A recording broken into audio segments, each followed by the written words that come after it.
Welcome to the training video for Team Carter Flyers. This is a training video on what I bring and how I set up a jewelry bar.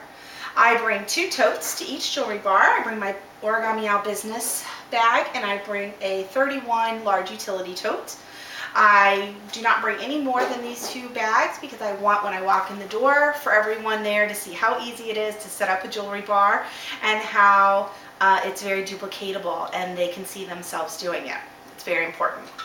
And in my business tote, I carry, of course, hostess packs. I usually bring about 4 of them to each jewelry bar. I have in here the different items. I've sent you an email on what I carry in each hostess pack, and all of the items can be found in your back office. So I carry about 4 of those.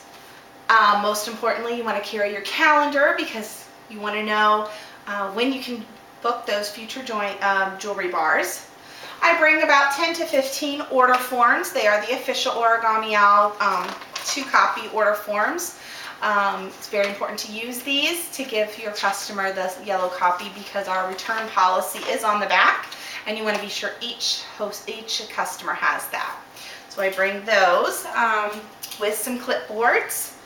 I also bring a book that I've made off of Shutterfly of example lockets. A lot of times customers don't know really what they're trying to do or what they want to see examples to get them started. So if you would like me to share this with you on Shutterfly, I certainly can. Just send me an email, let me know you'd like me to share the book with you, and you can purchase that from Shutterfly.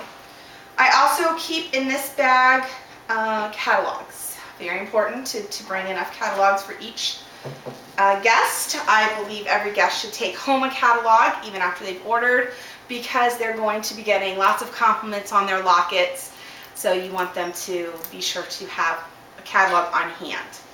I keep my catalogs in this cute little owl that I purchased at Michael's, but don't go crazy buying owl things. You want to keep the focus on the jewelry.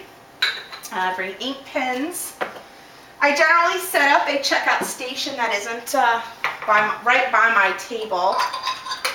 Also, I have a booking tree. You can have any type of photo holder.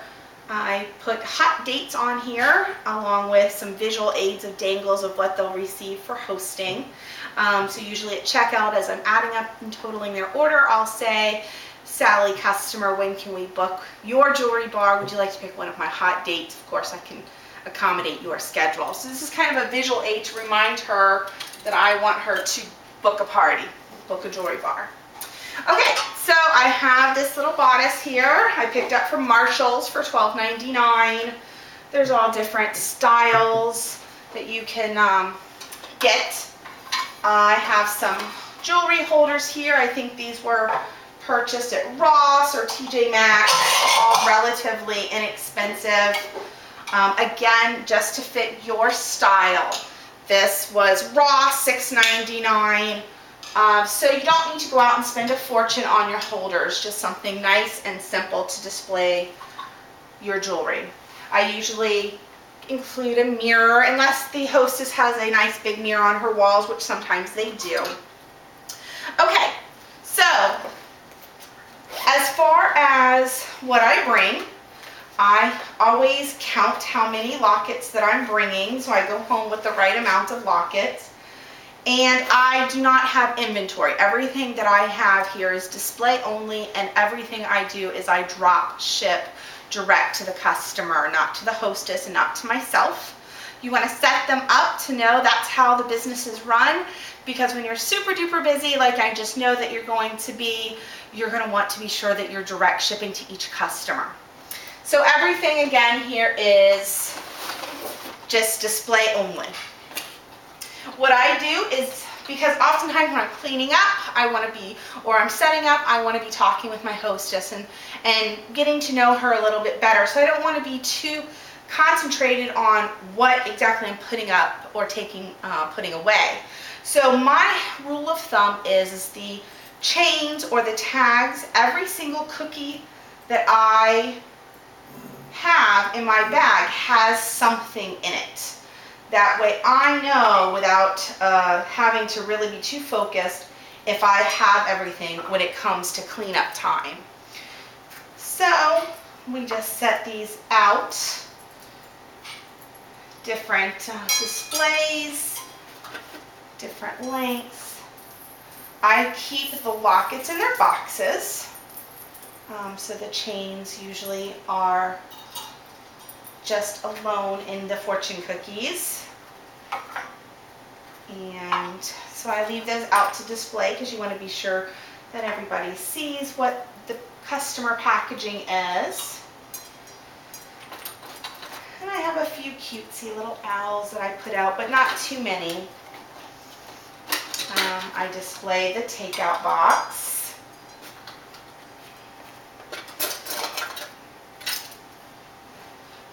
There we go. It's up to you how you want to display your charms. Now, I have tried a couple of ways. I have tried to keep them in your gray case that came from your kit. I found that it was kind of difficult for everyone to see them.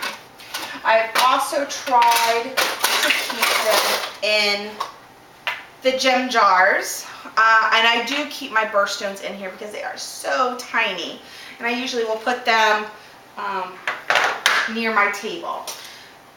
What I have found to be the most effective is to just take my charms and display them in just a tray like this. The reason I found that to be most effective is because customers feel like they can touch them, that they can take them out, they can, you know, really look at them and see how they feel about them and put them in lockets, because if that customer puts that locket on her neck, she's going to fall in love and want to take it home. I found in the gem jars, they kind of looked, and no matter how much I encouraged them to take them out and put them on, it was always a sense of not really wanting to take them out for fear of dropping them, or just that they look so nice in those gem jars, no one wanted to take them out. So that was important.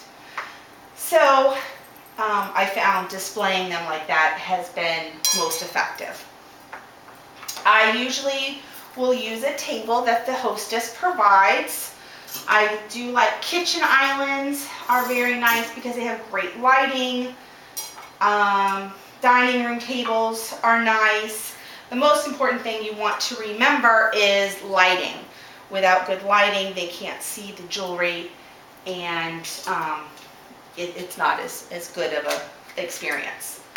So with that in mind, now of course while I'm setting up, I always am talking to my hostess, making sure she understands the process, explaining to her how the jewelry bar will work. Usually with my setup, I have about 50% of the lockets with charms in them, and about 50% of them not with anything in them, because I want the guests to take them and put stuff on them and put them on their necks, because of course, like I said, when a person puts them on, they fall in love. And then of course I have my charm tweezers. So that is how I set that up. Then I just put this underneath the table, out of the way.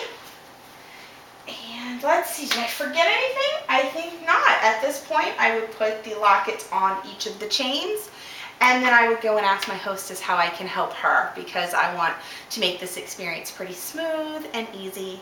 As you can see, that took about 5 or 10 minutes, and I am set and ready to start my jewelry bar.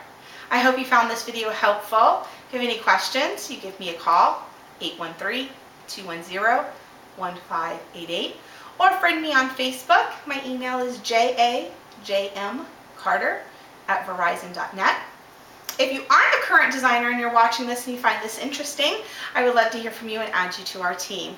Thank you and have a great day.